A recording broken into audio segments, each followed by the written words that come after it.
Hi! So before we get into today's video, I want to talk about my hair. I am jealous of most people with really curly hair because their hair does what it's supposed to do. At least that's my belief. I grew up in a congregation that all the sisters were black, and I was the only white family, just Caucasian family. My brother is blonde with blue eyes, and I'm this creamy white, pinkish. I'm sunburned right now.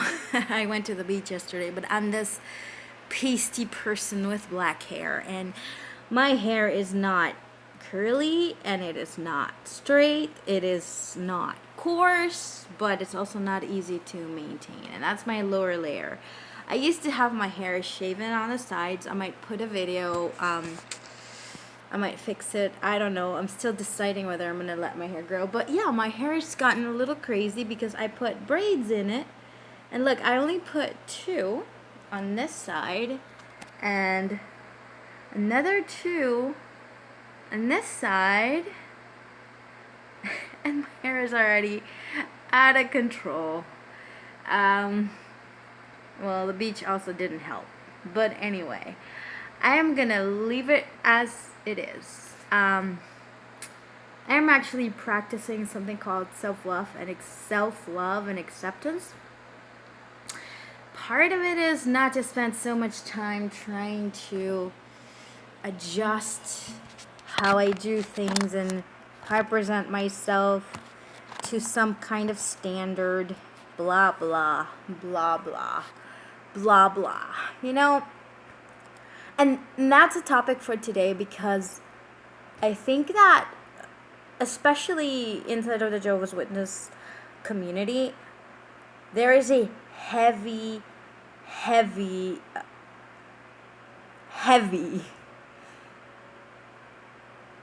emphasis. I couldn't find the word. There's a heavy emphasis. It's they emphasize how things look. How, are you bringing reproach on Jehovah's name? Are you honoring his name by your attire, by the way you talk, the way you walk? It's also in the songs. You actually give proclamation, you actually give proof that you are walking God's way if you do things a certain way. And so, at least me, I was raised in that. I was born there, so everything about what I do has always been a big concern of how it looks and what it looks like to other people, if it's presented nicely or perfected or whatever standard it is that I have ascribed it is important. And I struggle with that, so I am working on it by throwing the baby with the bath water, basically. And I actually always love doing braids in my hair, but I hate the nest that my head becomes whenever I do. It's like my hair is soft and it's easy to comb, and just as easily it gets messy.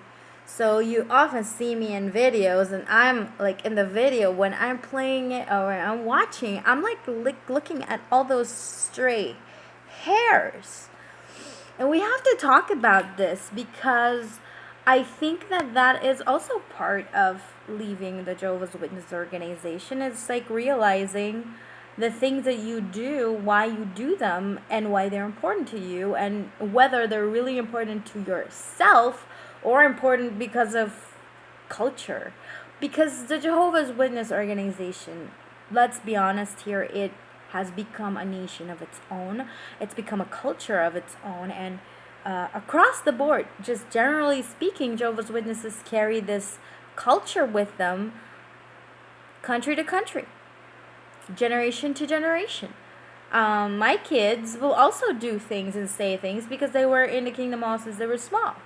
I did not train them the way my father trained me. I literally, see, I'm like worrying about that loose hair over there. My father literally trained us up in a certain way, and there was Bible reading and Bible study. I mean, I studied the Revelation book when I was 4. Okay? It wasn't just family worship, it was the Bible study group of my grandfather's clinic. We had the Bible study group back then in my grandfather's clinic. It was all these different little things that all together came down to the fact that everything about my life was Jehovah's Witnesses. To the point that when I started leaving, I was like, enough with the Jehovah.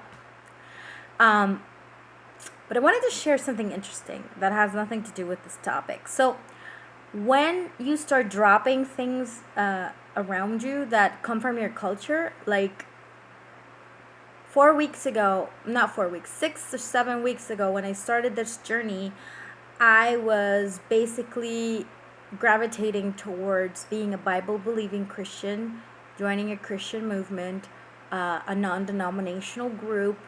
I was listening to Derek Prince. I was listening to all these other very Christian books based on biblical principles, receiving the Holy Spirit, speaking in tongues, all manner of healing, all those different conversations, listening to one of my favorite channels was Crack Your Bible. And there was something that I had noticed at the time from watching so many videos and reading so much information. It was that Christians in general are all doing the same thing. They're all denouncing some entity or some group or some stream of thought, heavily putting the emphasis, jeez, I can't find that word today, putting a lot of emphasis on they're occult, they're mystical, they're spiritistic, and so forth and so forth. And I find it funny because as you start to take things off of you and stop accepting all these teachings that you've accepted since you were born, basically, you were like, they told you that your skin is blue, and you look in the mirror and you see blue, and they tell you it's because you're special, but it's just because someone threw ink on you. You just don't know. Let's put it that way. Well, that's what happened with me. I was being told this is like this because it is that way, whereas they are the ones throwing it at me. I started to ask a couple questions. One of them was, what's the problem with the paranormal, right? Spiritual realms, spirit realms. If you say that Holy Spirit is supposed to come upon you and show you flashing light and choose you and guide you, like guide our leaders. Like, if those leaders can walk into that, why can't everybody else? That's one. So why is the spiritual, supernatural, paranormal realm reserved only for a few select? That sounds like elitism to me. Elitism. And elitism leads to oppression. Simple.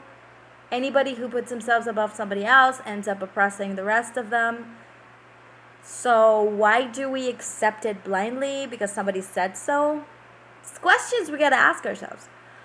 Second thing was, and I found this really interesting because this has been like the revelation of the week. The revelation of the week was, there's something that the whole Christian sector of spirituality fights against constantly, and it's Kabbalah, the Freemasons, all these other belief systems, astrology, or astronomy. They're like against all these different things that connect belief systems around the calendars, around things that people observe, and the tides of the moon and the new moon and the old moon and whatever, full moon, bunch of things. And you start thinking about it, that the Jewish system, they celebrate the new moon. They have feasts and festivals around the calendar. And then you've got the Kabbalah. And stay with me here, because I'm not, by any stretch of the imagination, in-depth understanding of any of these things. I'm just observing Let's put it that way. So you got all these Christians over here. They're screaming, "Stay away from it! It's evil! It's evil! It's evil! It's evil!" You know, big cross sign, whatever. Banish you, evil demon. And I started to think, why are they screaming so loud against that when your regular ex-Christian kid who's not active, who's atheist, isn't looking into that? Like, most atheists aren't looking into that. They're like into the material realm. They're like, science says that evolution is real, therefore why are you talking about one God that made everything, and how 7 creation days and all this. So what I'm trying to say is that the dialogue that's happening confuses, because you start to think, well, why? I started to ask myself, why do they yell so much about this and that and the other? I don't know anything about it, so I can't make an informed decision that this is wrong or right. I better look into it. That was my reaction. And I wasn't even really planning to look into it, to be honest. But just going to the tree of life. If you look at the tree of life, suddenly the Trinity makes sense. Because it doesn't say that God the Father is connected to the Son Christ and is connected to Holy Spirit the Mother, which, by the way, it's female. It's a female energy moving to and fro. There's a lot of symbology there if you really look at it linguistically speaking, which is another thing. They don't let you do it yourself. They don't let you check yourself and compare all these, streams of thought. You're just being told it's a man. I researched a lot of different positions, and I came down to that you can't have a product, even in nature and in science. You cannot produce something with 2 male things. Can't. So therefore, just by nature of considering science and nature, if there is a trinity, one of them has to be a female energy. And their energy, so, polarities. So a positive and a negative polarity. Guess which one's the negative polarity? The female. Not because we're negative, but because of the nature of how we do things. Was it? I think that's what it was. Because they said the female's on top and the male's at the bottom, and the electron and all that stuff. Anyways, the Kabbalah goes on to talk about that 3 and then what happens after it. And I thought it was very interesting. I took away a few things that I could share with you. That basically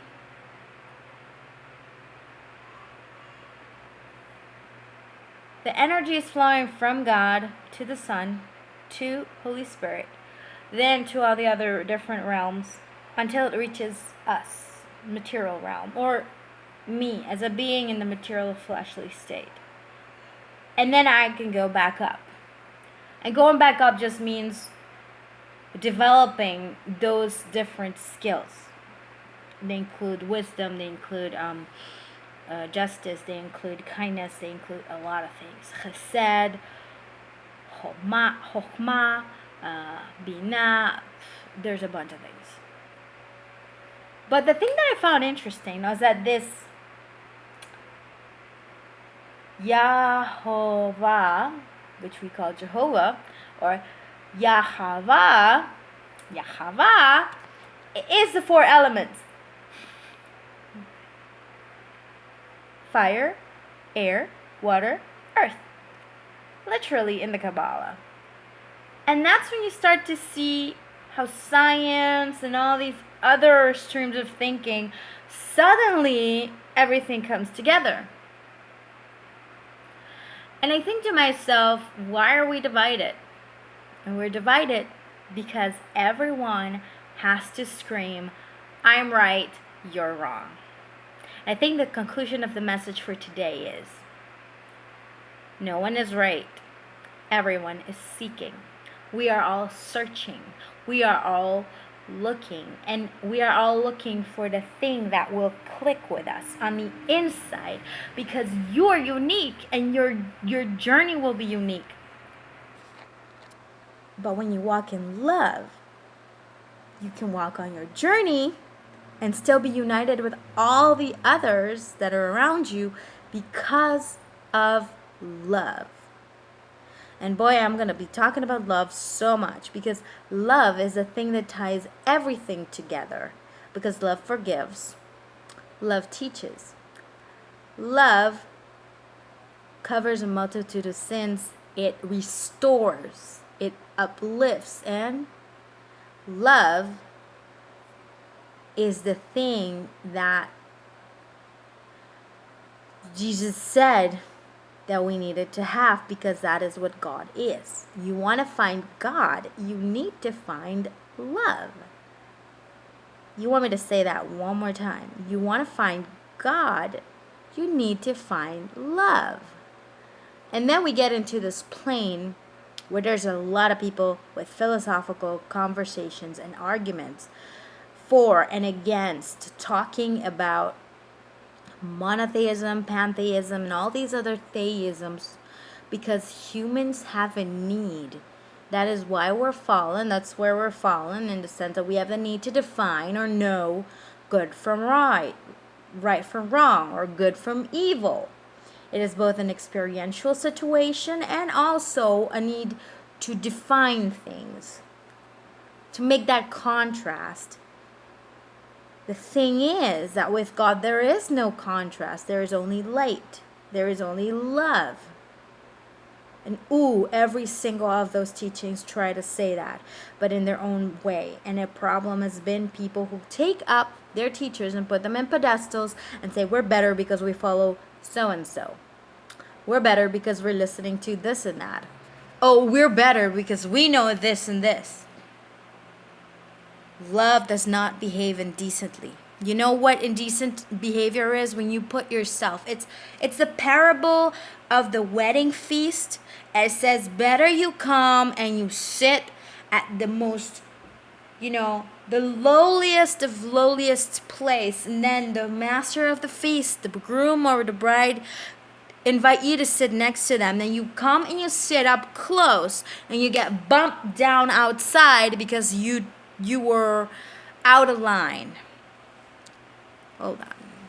This is the thing. It's the thing that's happening. I'm not teaching you. I'm just connecting the dots, and I hope that it serves somebody.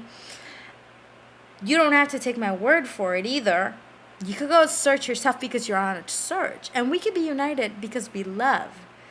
And isn't that freeing? I find that super freeing. I find that like, yes, this is what it is supposed to be. And so my crazy hair is part of my journey right now. But because of love, we can overlook this crazy hair. Instead of going, oh my God, that crazy girl with her hair, she's gone Rasta girl. I bet she smokes weed, which I don't. I bet she's still high all the time, which I don't. I bet she's dirty. Well, I need a shower. You get it? So, that was my video for today. It is my passion to share and spread love and light, peace and harmony. I don't know any other vehicle rather than talk about and against the atrocities in religion. I don't know any other religions. I know Jehovah's Witnesses, and I know Christianity, Bible-believing Christianity. And what I see is a bunch of people entering the marriage feast and saying, I am the prophet of Jesus and he approved of me and I'm going to sit next to his wife. And they're going to get booted off and say, go sit in the back. Actually, we're sorry, you're not invited, you're not on the list, and you need to go. Because of that act. Because if you get to this marriage feast, this place of worship, this place of unity with God, this place of love, you are going to want to enter in love and humility. Love and humility. That means walk in, find a spot, unassuming, sit down, start taking notes, start to enjoy, start to celebrate that you're there. That's it. And if Christ sees something that he wants to praise you for, he will. And I say Christ. In a lot of different streams, there's something called the Christ consciousness. It's a state of mind. It's a state of being. It's a state of walking in the world. And it appears that I had been arguing with some people I consider druggies. Yeah, I judged them. I heavily judged them months ago. Blocked them even. They don't talk to me anymore because you're talking against Jesus. And now I understand why they said the things they said, because on their journey they walked past that Kabbalah tree of life, and what they took away was what served them, and they then said it, not necessarily being accurate and not necessarily being in love, but not necessarily wrong either. So enjoy the journey, guys. If you are an ExJW's witness, give yourself room to explore, to review, to make a mess, to dig. I said this before. It's okay to dig, and hit into this big, rusty box full of like sludge and rusted nails and no treasure. It's okay. Because on that journey, you dug up treasures for yourself that are intangible. It is wisdom, it's understanding, it's knowledge, it's discernment. It's all these different things. You start to flex the muscles necessary to when you finally find a real digging site where it's going to take you days and days and months to dig, you won't tire out because you've been training. That's what it's about. So that's what I want to leave you with. I want to wish you a wonderful new week and have a great day. Bye.